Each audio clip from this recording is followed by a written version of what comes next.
Your last open micer, he from right here from Columbia, South Carolina. Y'all give it up for Trey.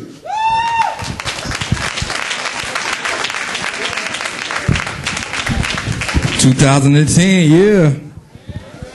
How many people ready for some changes in 2010?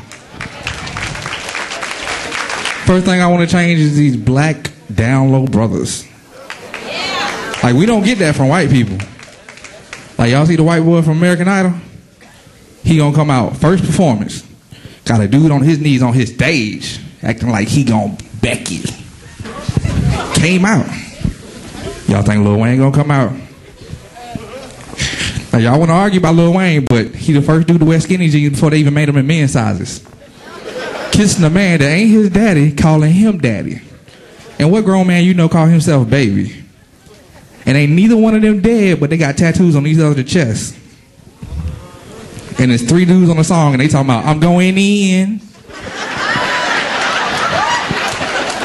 And if you straight, after everything you say, you don't have to say no homo. So nah, you homo.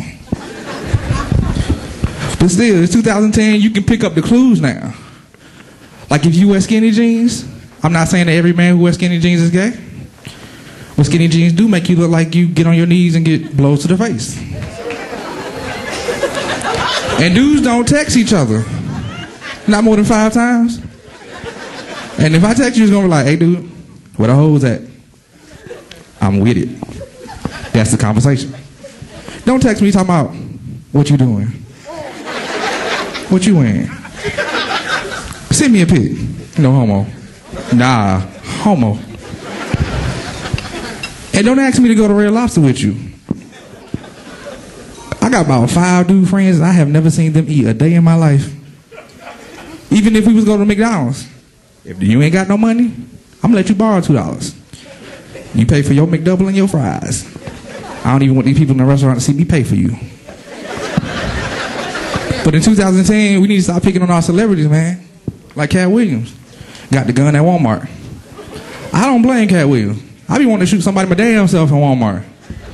Black Friday, and you only got 3 cash registers open. And I ain't trying to say that Tiger Woods is innocent, but if I had Tiger money, I'd have sex with every girl up in this place tonight. I'm telling you, I would put $4 million on this table and take all of y'all home. And you know one of them thinking, how we gonna split up $4 million?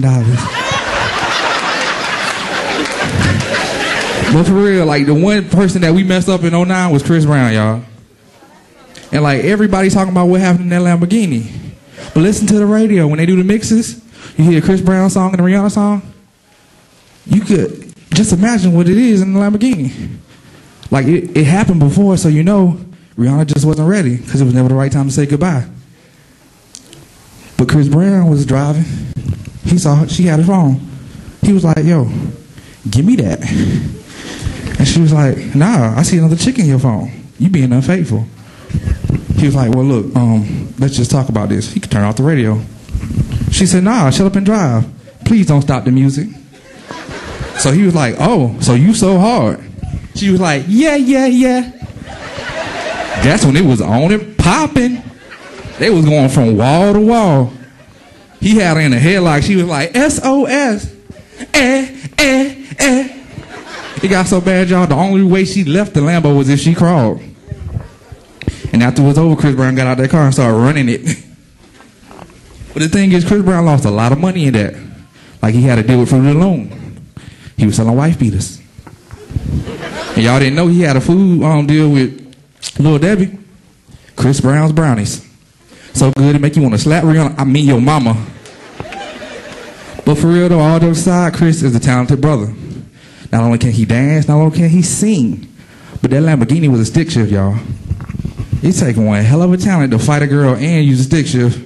Like, you know, he was dodging and stuff, and he had in that headlock. Shift that gear. My name is Trey, y'all. Thank you.